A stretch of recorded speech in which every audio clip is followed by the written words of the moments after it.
We have a massive trade update. According to an NBA insider, the player being discussed the most right now regarding a trade by the Knicks is Pacome Dadiet. We're going to break down all of these latest reports today. This episode is presented by FanDuel. If you're enjoying the content, please hit that subscribe button and have notifications turned on so you don't miss any new content. And now, let's get started. The Knicks are discussing trade candidates. The Knicks will be making a trade before the start of the season. We all know that. But now we know what player is actively being discussed in trade talks. And it looks like the Knicks' young wing in Pacome Dadiet is on the trade block. Shout out to James L. Edwards of The Athletic for giving us this following information by answering the following question on the latest edition of his mailbag. According to James L. Edwards, he answered the following question. On the current roster, who is the most likely player to be traded by this season's trade deadline? And according to James L. Edwards, he had the following response. Talking to people in this league as of late, the name I keep hearing the most is 20-year-old Pacome Dadiet. I've gathered that the Knicks are entering camp with the idea of keeping both Landry Shamet and Malcolm Brogdon, both of whom are on non-guaranteed deals for the regular season roster. That could change depending on how they perform, but that's the vibe I've gotten. To keep both, the Knicks would have to make a trade. Given Dadiet's age, size, he's 6'8", weighs 210 pounds, and projected profile, if his development shakes out, he has more value around the league than the likes of youngsters Tyler Kolek or Ariel Hukporti, according to people I've spoken with. That is why if the Knicks want to make room for two veteran players, trading Dadiet makes the most sense. I can't imagine it would be for more than a second-round pick. But some league executives I've spoken with think his value is higher than that of Kolek or Hukporti. And there it is. Shout out to James L. Edwards for helping to break down this information and confirm that the Knicks are discussing a trade. And right now, out of all the players that the Knicks have potentially thought about trading, there is one player on their minds that they likely are going to trade. And that player is Pacome Dadiet. And as James L. Edwards just stated there, one of the main reasons the Knicks are likely going to trade Dadiet is because of his value. He holds more value in the league right now than Kolek or Ariel Hukporti. And if that's the case, if New York is looking to trade Dadiet to get draft compensation back, that makes a lot of sense. Not only that, it is the most direct and easiest pathway for the Knicks to keep two veteran players on this team. Without a doubt, Landry Shamet and Malcolm Brogdon, those two players will officially be Knicks on opening night because they're going to get contracts with New York for the vet minimum. And the way the Knicks are going to be able to do that is by making a trade. James L. Edwards just confirmed that one of the main reasons New York wants to make this trade is because they want to lock in a win-now team. They have championship aspirations, and sometimes in order to reach those aspirations, you need to make a sacrifice. And for New York, that sacrifice is going to be to one of their young players, one of their young wing players, Pacome Dadiet. And Edwards continues here by stating, I don't necessarily agree that New York should trade Pacome Dadiet just to keep Landry Shamet or Malcolm Brogdon, if that's what ends up happening. Not because I'm positive that Dadiet will be a player in this league, but I'd rather take a shot on the younger player over one of the vets if they're going to be the 10th or 11th player in the rotation. But the Knicks have championship aspirations. Let me say that one more time so everybody understands why this trade is going to happen. The Knicks have championship aspirations. So I understand if they would rather gamble on the veterans than the youngster who has a second round evaluation.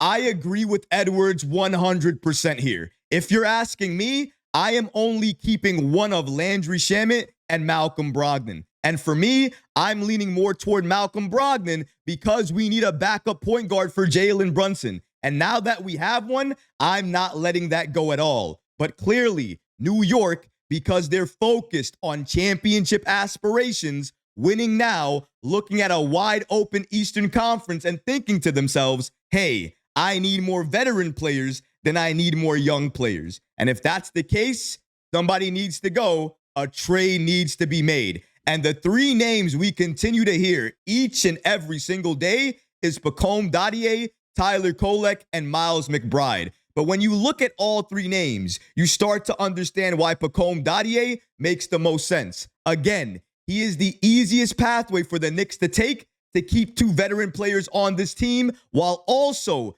keeping flexibility during the regular season to sign a veteran player on a prorated salary. If New York trades Dadiet, they can do that. They trade Kolek, they lose that ability. They trade Deuce McBride, they lose the ability to flip McBride in the future for a more significant piece. With Deuce McBride, you don't trade him just to clear cap space. That doesn't make sense. You use McBride to bring in another impactful player. But the Knicks, they can't bring in any more players right now. The reason they're trying to make a trade in the first place is to clear up enough cap space to sign two veterans. So they can't even get another player back in a trade. The only thing they can't get back and they want to get back, and clearly James L. Edwards just signified, is draft compensation. They want a draft pick back. Likely, if they trade Pacome Dadiet, they're not getting a first-round pick back, even though Dadiet was a former first-round pick.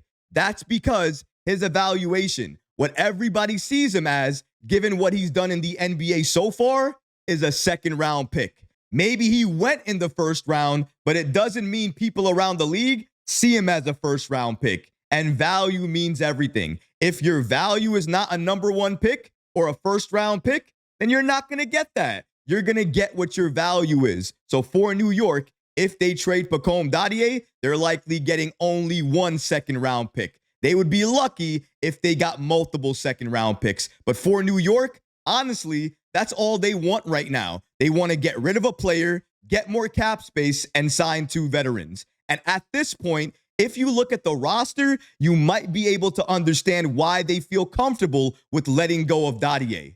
Kevin McCullough Jr., yes, listed as a point guard, but his size, he could be a wing. Mohamed Diawara, much further along than anybody anticipated. If he shows out and develops the right way in the G League this year, and then next summer, he has a great summer league, you never know. Maybe next season, we're talking about either Kevin McCullough Jr. or Mohamed Diawara as the Knicks' next wing coming off the bench for them. We never know what could happen in the NBA, especially if development goes the right way for both of these young players. But can you see it? Do you now understand why Pacome Dadiet is the most likely player on this team to be traded? Not only because he has high value around the league, which means New York can get that draft compensation that they want for him, but it's also because they have other players likely that can replace him if he does get moved, if he does get traded. And if you're New York, that's probably the best spot to be in. You don't want to ever give up on young talent. But if you have to, it means a lot if you have other young talent that you can put in there if you trade somebody away. And if they trade Pacome Dadiet, clearly they have players waiting in the wings to take his spot. And going back to what James L. Edwards had to say here, he made it clear that while maybe Tyler Kolek, Ariel Hukporti, Miles McBride, all of these names have been thrown out there as potential trade candidates, the only one that makes the most sense is Pacome Dadiet. And this is being told by multiple people to James L. Edwards. And if he's hearing this from multiple NBA insiders, we have to believe it. And regarding when that trade is going to happen, I would not think about that trade happening anytime soon. New York, they're going to want to work out all of their veterans, all of their players in training camp. I would not see a trade happening for this team until the start of the regular season. That means a few days before the start of the regular season, if New York absolutely wants to make a trade, that's when it's going to happen. It's not going to happen now, not going to happen tomorrow, not going to happen during camp, not going to happen before preseason, not going to happen during preseason. It's going to happen afterwards. Once the Knicks are able to evaluate everything that they've seen, and then they're going to make a decision. Because this season, it's all about win now mode and making moves that help us get to our goal, the NBA Finals. And with odds like this, you already know New York is definitely in win now mode. Shout out to channel sponsor FanDuel, America's #1 sportsbook, for giving us these updated odds. And as you can see here, things have changed a lot. Number 1 on this list is still OKC at plus 230. Then we have the Cavs here at plus 650. They got a little bit closer. Then we have the Denver Nuggets. They're firmly in third place at plus 800. They jumped up 100 points. Then the New York Knicks, they jumped back 100 points. They're at plus 1,000 now, tied with the Rockets for fourth place. Then we have the Los Angeles Lakers rounding out this list at plus 1,500. If you'll notice, there's only 2 Eastern Conference teams on this list, and there's a reason for that. The Cavs and the Knicks are 2 of the best teams in the East, and the East is absolutely weak right now. They're for the taking, and it's either going to be the Cavs taking it or the New York Knicks taking it. And if it's Cleveland versus New York, no matter where it is, regular season, postseason, it doesn't matter. I am always going to go with the orange and blue. I am always going to go with Jalen Brunson over Donovan Mitchell, regardless if a trade is going to be made or not. And given the reports, clearly a trade will be made. New York cannot worry about that. They can't think about that. They can only worry about the team they have right now and what's in front of them. Right now, deal with training camp, then preseason, then the start of the regular season. This year, something special is happening for the Knicks. I feel it in my bones, and I hope, I pray it's an NBA championship. But what about you guys? What do you think about the Knicks likely making a trade and the player most likely going to be traded, who's being discussed the most right now, is Pacome Dadiet? Let me know how you feel about that in the comment section below, guys, because honestly, I would love to hear from you. But that's going to do it for this episode. I hope you enjoyed it. And if you did, go ahead and smash that like button, leave a comment below. And of course, guys, please subscribe to the channel. Until next time, Knicks fans, take care of yourself, your families, and each other. Peace and love.